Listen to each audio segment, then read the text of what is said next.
하나님 말씀은 요한복음 6장 9절에서 13절까지 말씀입니다. 신약성경 152쪽입니다. 요한복음 6장 9절에서 13절까지 말씀 제가 읽겠습니다. 여기 한 아이가 있어 보리떡 5개와 물고기 2마리를 가지고 있나이다. 그러나 그것이 이 많은 사람에게 얼마나 되겠사옵나이까. 예수께서 이르시되 이 사람들로 앉게 하라 하시니 그곳에 잔디가 많은지라 사람들이 앉으니 수가 5,000명쯤 되더라.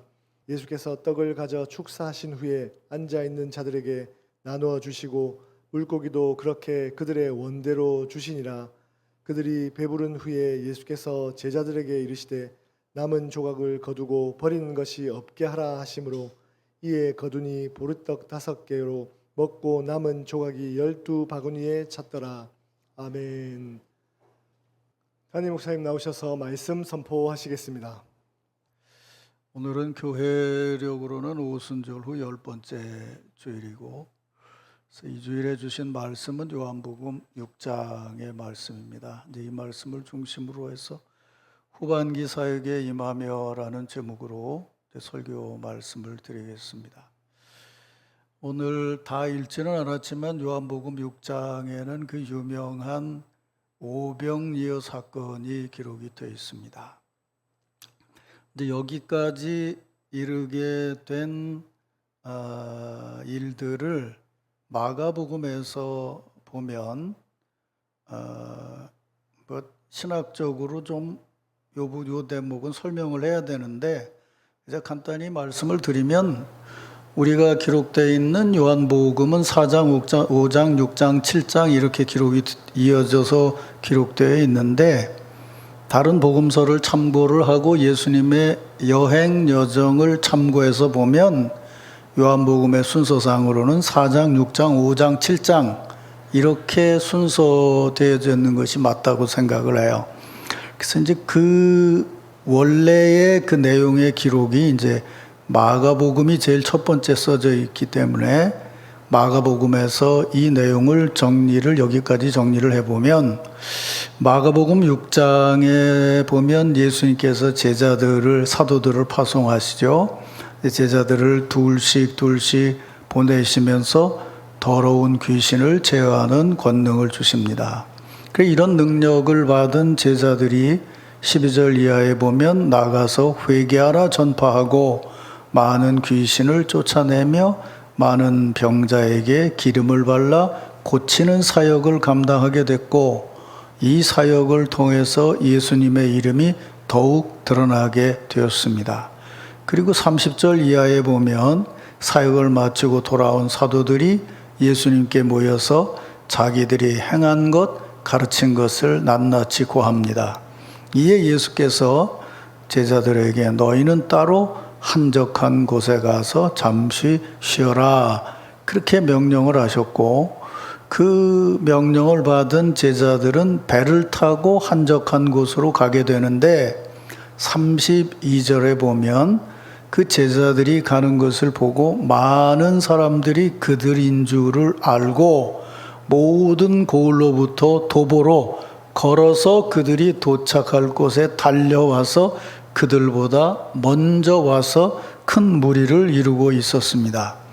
이제 예수님께서 34절에 보면 그곳에 도착해서 큰 무리가 모여 있는 것을 보시고 그들이 목자 없는 양 같은 것을 인하여 불쌍히 여기시며 이에 여러 가지로 가르치셨습니다. 이렇게 예수님께서 사도들과 함께 무리들을 가르치면서 시간이 흘러 저녁을 먹을 때가 되었을 때에 35절에 보면 제자들이 예수께 나와 여짜오되 여기는 빈들이요 날도 저물어 가니 무리를 보내어서 촌과 마을로 가서 무엇을 사 먹게 하옵소서라고 제안을 합니다. 그러자 예수님께서는 마가복음 6장 37절에서는 너희가 먹을 것을 주라 이렇게 명령을 하시고 그리고 그 후에 오늘 우리가 말씀으로 나눌 오병이어 사건이 이어지게 됩니다. 이렇게 마가복음에서는 예수님께서 제자들에게 너희가 먹을 것을 주라라고 말씀 하신 것으로 기록되어 있는데 오늘 읽은 요한복음에 보면 우리가 어디서 떡을 사서 이 사람들을 먹이겠느냐라고 5절 마지막 부분에 보면 기록이 되어 있습니다. 우리가 어디서 떡을 사서 이 사람들을 먹게 하겠느냐라는 이 질문에서 유명한 오병이어 사건이 시작이 됩니다. 근데 오늘 아침에는 이 질문에 담겨져 있는 의미를 조금 자세히 보면서 후반기 사역에 임하는 우리들에게 주시는 하나님의 말씀을 들으려고 합니다. 요한복음의 이 질문, 우리가 어디서 떡을 사서 이 사람들을 먹게 하겠느냐라는 이 질문이 그냥 쉽게 여러분들에게 들려질 때에 여러분들은 이 질문 중에서 어느 부분이 강조되어서 들려지시나요? 어디서 떡을 사서라는 부분이 강조되어 들리시는지, 아니면 우리가 먹게 하겠느냐라는 부분이 강조되어 들리시는지요. 예수님의 이 물음에 답하기 위해서 이 물음을 어떻게 듣느냐라고 하는 물음에 대한 이해는 대단히 중요합니다. 그러니까 그저 쉽게 이 물음을 사실 현장의 현실적인 물음으로 듣느냐, 아니면 이 대목에 담겨져 있는 의미와 그 이해를 묻는 질문으로 듣느냐에 따라서 답은 상당히 달라지게 된다는 것이에요. 일반적으로 교육 현장에서, 그리고 교회 교육에서도 마찬가지인데, 어떤 교육을 위해서는 물음을 묻게 되는데 그 물음을 대략 세 가지로 나누어서 생각을 합니다. 첫째는 사실을 묻는 질문이 있고, 둘째는 이해를 묻는 질문이 있고, 셋째는 실천을 묻는 질문이 있다. 이렇게 분류를 해서 생각을 합니다.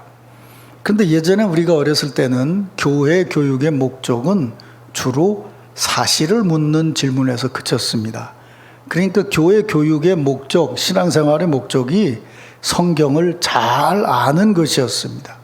그래서 교회에서 자주 되는 성경 퀴즈를 보면 주로 성경 구절의 내용을 묻는 물음이었어요. 성경을 많이 알면 신앙이 좋은 사람이라고 생각을 했어요. 그러나 교회 교육도 사회 교육과 더불어 발전하면서 교육의 목적은 단지 어떤 지식을 많이 얻는 것이 아니고 인격적인 변화라는 것을 분명히 하게 되었습니다. 그래서 이 인격이라는 것을 구조주의적으로 분석을 해보면 인간의 인격은 지, 정, 의로 나눌 수 있다고 생각을 합니다. 그러니까 인격이 성장한 사람은 지적으로, 정적으로, 의지적으로 성장해야 된다는 것이에요. 그래서 이런 변화를 이야기하기 위해서 교육 현장에서의 물음은 내용을 묻는 물음과 더불어서 의미와 실천을 묻는 물음이 더 강조되게 된 것이에요. 이렇게 뭔가 변화를, 인격의 변화를 생각하면서 우리는 사실도 묻고 의미와 이해도 묻고 실천도 물어야 된다는 것을 전제로 하고 예수님께서 물으신 이 물음을 생각해 보자는 거죠. 우리가 어디서 떡을 사서 이 사람들을 먹이겠느냐라는 이 물음이 그냥 사실과 내용을 묻는 물음인가? 아니면 여기 담겨져 있는 의미와 이해를 묻는 물음인가? 또 이 물음을 직접 받게 된, 질문을 받게 된 빌립은 이 물음을 어떤 물음으로 받아들였는가? 7절에 보면 예수님의 이 물음에 빌립은 즉시 이렇게 대답을 합니다. 각 사람이 조금씩 받게 할지라도 200데나리온의 떡이 부족하리이다 라고 대답했습니다. 그렇다면 빌립은 예수님의 이 물음을 어떤 물음으로 받아들여서 이렇게 대답을 했는가? 빌립은 이 물음을 현장에서 사실을 묻는 물음으로, 그러니까 떡을 사서라는 물음으로 듣고 답을 했다는 것이죠. 빌립은 떡 한 개의 값은 얼마인가? 한 사람이 먹을 수 있는 떡의 개수는 몇 개가 되겠는가? 그리고 대충 여기 모인 사람들의 숫자는 얼마가 되겠는가? 이걸 순간 빠르게 계산해서 전체 떡값을 계산해 나고 그리고 예수님께 대답을 드립니다. 여기 있는 사람 다 먹이려면, 떡을 살려면 200데나리온 이상의 돈이 들여야 될 것입니다. 그 물음을 듣는 그 짧은 순간에 모인 사람의 숫자를 어림하고 떡값을 계산한다고 하는 정말 대단히 숫자에 밝은, 계산도 빠르고 현실적이고 합리적인 똑똑한 사람의 대답입니다. 하지만 예수께서 이 대목에서 묻는 물음의 답은 그런 차원의 것이 아니었습니다. 숫자상의 빠른 대답을 원하는 것이 아니었습니다. 사실 요한복음을 여기까지 쭉 읽어서 이 자리에 이르게 되면 빌립이라는 제자는 이런 대답을 해서는 안 될 제자였습니다. 빌립이 요한복음에 처음 등장한 것을 여러분 아시죠? 요한복음 1장 43절 이하에 보면 예수께서 갈릴리로 가시다가 직접 나를 따르라고 해서 따른 제자입니다. 이 대목이 굉장히 중요합니다. 예수님의 수제자라고 하는 베드로와 안드레는 예수님께서 직접 부른 것이 아니고 세례 요한이 추천을 해서 예수님을 따르게 됐고, 성경에는 다음 날이라고 기록이 되어 있지만 빌립은 예수님께서 직접 나를 따르라고 부른 제자입니다. 그리고 그때 부름을 받았을 때 빌립은 자기하고 같이 구약 성경을 연구하던 나다나엘을 찾아가서 내가 메시아인 나사렛 예수를 만났다고 소개하고 초청을 해서 그 친구까지도 함께 따르게 했던 그런 제자입니다. 그리고 제가 아까 마가복음으로 쭉 지나가듯 말씀을 드렸지만 바로 이 사건 전에 무슨 일이 있었는가 하면 다른 사도들과 함께 예수님께 귀신을 내쫓는 권능을 받고 나아가서 회개하라고 전파하고 귀신을 내쫓고 많은 병자들을 기름을 발라 고치시는 사역을 감당해서 예수님의 이름을 드러내고 돌아온 제자입니다. 그러니까 이 흐름으로 보면 요한복음은 제자들 중에 가장 믿음이 돈독했던 우등생 제자가 빌립이라는 겁니다. 그는 구약의 성경도 잘 알고 있었고 성경을 지식으로만 아는 것이 아니라 성경에 담겨져 있는 의미가 너희를 위해서 메시아 예수가 올 것이라는 것을 전한다는 것도 분별을 했고, 그런 성경 연구를 혼자만 한 것이 아니라 같이 뜻이 맞는 친구와 함께 성경을 연구하면서 신앙적인 우정도 돈독했던 사람이고, 예수님께서 직접 불러서 예수님을 따랐고, 그리고 예수님께서 주신 능력을 받아서 실제로 현장에 나가서 예수님의 능력으로 일하고 예수님의 이름을 드러내고 돌아온 바로 그 다음 순간에 서 있는 제자라는 것입니다. 그러게 이런 제자인 빌립에게 우리가 어디서 떡을 사서 이 사람들을 먹이시겠냐고 예수께서 물으신 것이에요. 그리고 요한복음은 더 분명히 6절에서 이렇게 말합니다. 이렇게 말씀하심은 빌립을 시험하고자 하십니다 라고 기록하고 있어요. 예수님께서 무엇을 시험하시라고 이런 물음을 물으셨을까요? 각 사람으로 조금씩 받게 하더라도 200데나리온의 떡으로도 부족합니다는 수학적인 물음을 물어서 그런 답을 얻으시려고 예수님께서 이런 물음을 물으신 거냐 그 말이에요. 분명히 우리가 아는 대로 예수님은 그런 답을 얻기 위한 시험을 빌립에게 내신 것이 아니죠. 이 시험의 장면을 다시 읽어보면 요한복음 6장 5절을 한번 보세요. 이렇게 기록이 되어 있습니다. 예수께서 눈을 들어 큰 무리가 자기에게 오시는 것을 보시고 빌립에게 이르시되 우리가 어디서 떡을 사서 이 사람들을 먹이겠느냐라고 물으셨다고 기록하고 있습니다. 그러기에 이 물음에 담겨져 있는 의미를 바르게 분별하고 답을 하려면 이 물음의 앞선 상황, 예수께서 눈을 들어 큰 무리가 자기에게 오시는 것을 보시고라고 하는 이 상황에 담겨져 있는 의미를 먼저 이해해야 합니다. 예수님은 지금 때가 돼서 저녁을 먹어야 될 수많은 무리들을 보실 때에 어떻게 보셨느냐 하면 그들이 자기에게 온 사람이라는 것을 분명히 보셨다는 거예요. 눈을 들어 보셨다 함은 이 사건의 마지막에 떡을 들어서 눈을 들어 하늘을 보시고 축사하셨다는 대목을 보면 이미 그들을 볼 때 예수께서는 눈을 들어서 보셨습니다. 다시 말하면 하나님의 축복의 안목으로 그들을 보셨다는 거예요. 예수님은 그 많은 무리를 보되 지금 하나님의 은혜와 사랑으로 그들이 자기에게 왔다는 것을 보셨고 그들을 자기가 먹여야 된다는 것을 이미 알고 계셨다는 거예요. 그리고 그런 똑똑한 제자에게 네가 그것을 분별할 수 있느냐고 물으신 거예요. 그래서 예수님은 이렇게 물으셨어요. 우리가 어디서 떡을 사서 이 사람들을 먹이겠느냐라고 물으셨어요.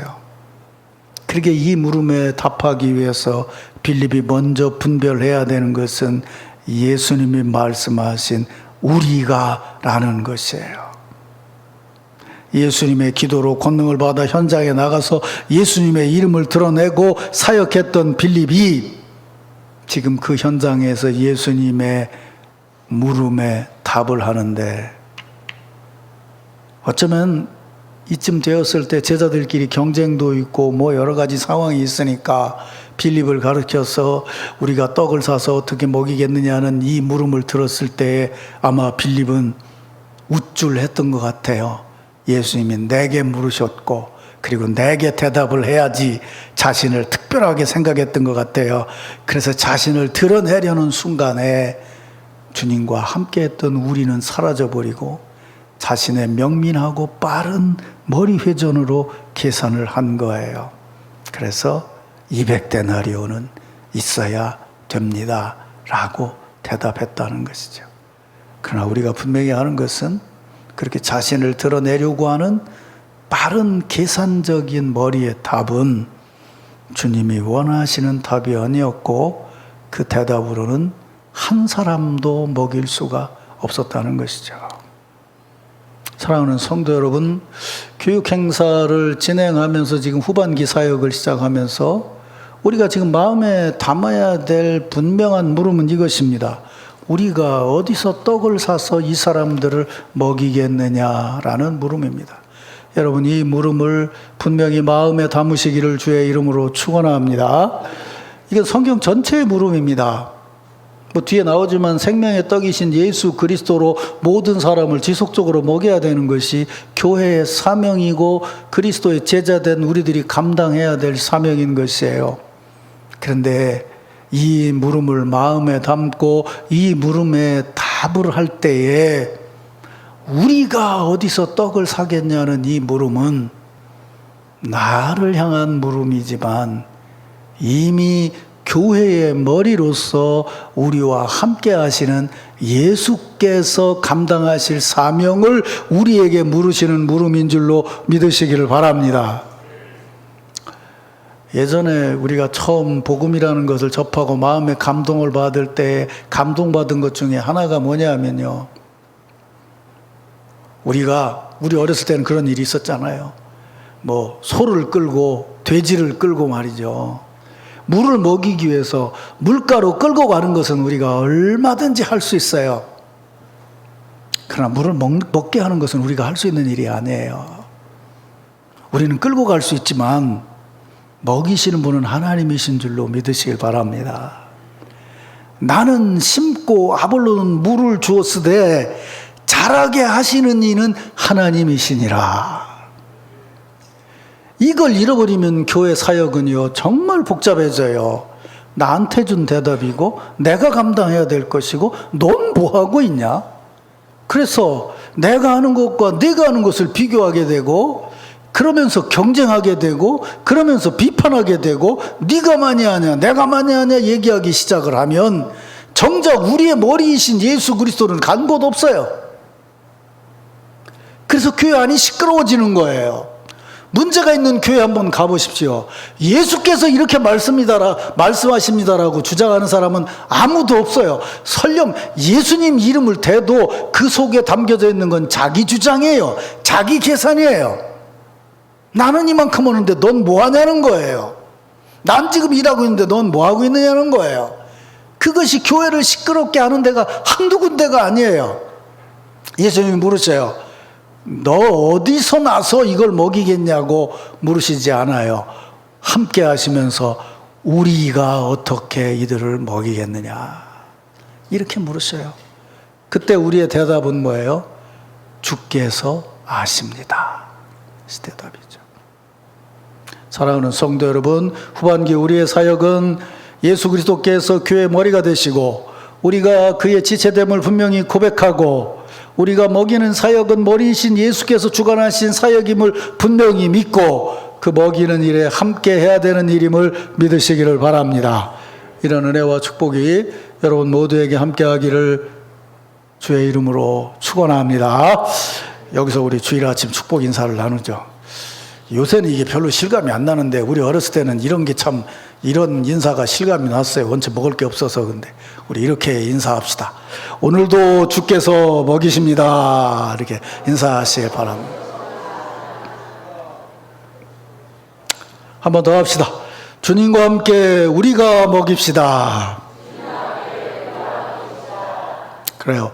어제도 보니까 유치부 어린이부 아이들한테 점심 식사를 얼마나 맛있게 준비했는지 진짜 난 골라가지고 왔는데 보니까 빼놓고 온 게 너무 많더라고. 닭다리도 있고 뭣도 있고 그런데 얼마나 맛있는지. 어제 안 와본 분들은 그냥 침만 다시죠. 오늘도 더 맛있는 식사를 준비했겠죠. 그래요. 늘 주께서 우리를 먹이시는 것, 우리가 그 먹이는 일에 함께해야 되는 것이 그 육적인 것이든 영의 양식인 하나님의 말씀이든 그 먹임 속에 하나님의 역사가 있다는 것을 여러분 잊지 마시기를 바랍니다. 자, 이런 대화 후에 이제 두 번째 사건이 이어지죠. 9절에 보면 오늘 읽은 말씀인데 안드레가 여기 한 아이가 있어 보리떡 5개와 물고기 2마리를 가졌나이다. 그렇게 예수님께 오병이어를 드리셨어요. 설마 이 중에 오병이어라고 그러니까 오병이어가 무슨 고기예요? 이렇게 묻는 사람은 없겠지? 나이 어린 학생들은 오병이어가 무슨 말인지 모르는 학생도 있겠죠. 보리떡 5개, 물고기 2마리를 한자로 오병이어라고 이렇게 말하는 거예요. 자, 안드레가 그 무리들이 모인 곳을 돌아다니다가 이런 사건이 끝난 다음에 늦게 한 아이의 도시락을 가지고 예수님께 왔습니다. 제가 지금 늦게라고 말했는데 기억나세요? 얼마 전에 내가 요한복음 설교할 때 요한복음은 모든 것이 늦게 기록되었다 이런 얘기 했죠.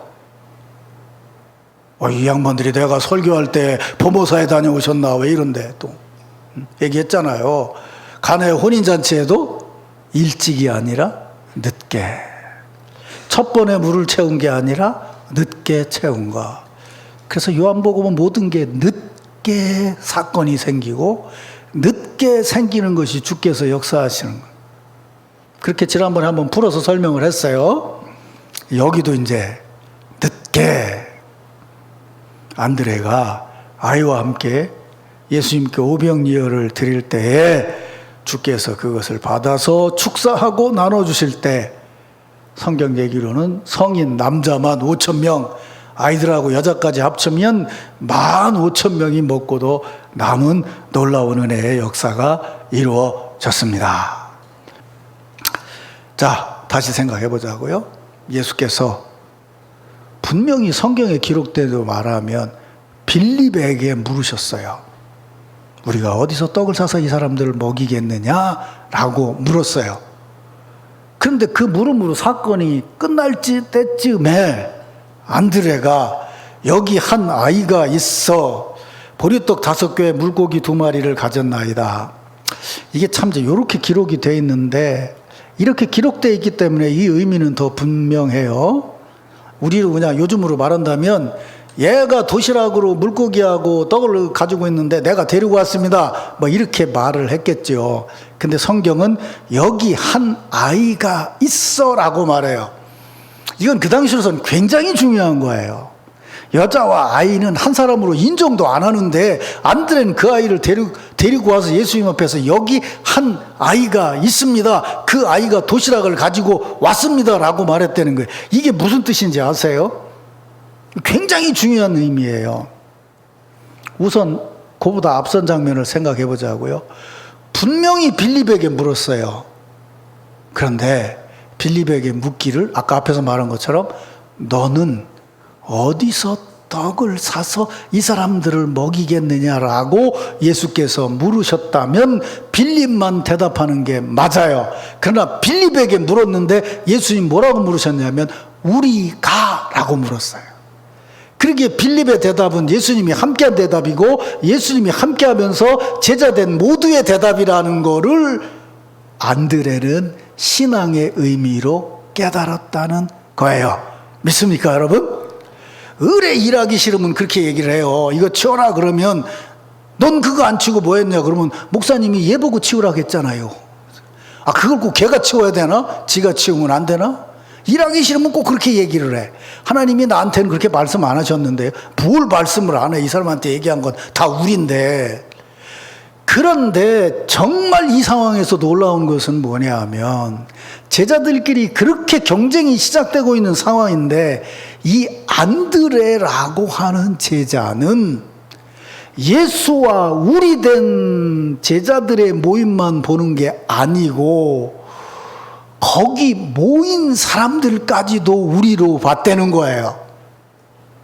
요한은 그렇게 설명하는 거예요. 왜요? 제자들이 오는 것을 보고 눈을 들어서 예수께서 제자들을 보셨다면 거기 오는 무리들은 이미 무리가 아니고 함께 식사를 나눠야 될 공동체로 예수께서 보셨다는 거예요. 그걸 안드레는 봤다는 거예요. 늦게 봤다는 거예요. 놀랍잖아요. 그래서 말하는 거예요. 여기 한 아이가 있습니다. 거기 누가 있는데요? 제자들 12명이 예수님을 포위하고 서 있는 그 자리에 아이 하나를 세우고 말하는 거예요. 여기 아이가 있습니다. 이 얘기는 무슨 얘기예요? 얘도 우리입니다. 라는 얘기. 이게 예수께서 역사하시는 방법인 줄로 믿으시길 바랍니다. 오늘 아침에 설교를 다시 보는데 옛날 일이 생각이 나더라고요. 이제 다음 주에는 청주를 가야 돼서 그런지 모르지만 청주 때도 생각이 나고 이전 부산교회 때도 생각이 나요. 부산교회 처음 갔는데 몇 년 동안 말이죠. 교회 에어컨이 없어요. 거기가 이렇게 언덕 빠진데 그게 무지무지하게 더웠어요. 그래서 유리창을 다 열어놓고 설교를 해도요. 진짜 여기서 흐른 땀이 이거 군대도 아닌데 양말까지 가요. 정말. 그게 더웠어요.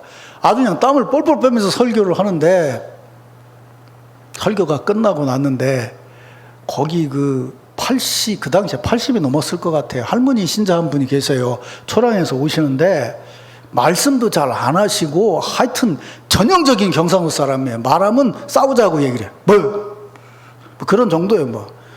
근데 이 할머니가 나를 찾아왔어요. 그럼 뭐라고 얘기를 하시냐면 목사님 뭐요? 그랬더니 목사님 더운데 이거 가지고 에어컨 좀 하나 놨으면 좋겠다는 거예요. 에어컨 좀 하나 놨으면 좋겠다고. 할머니가.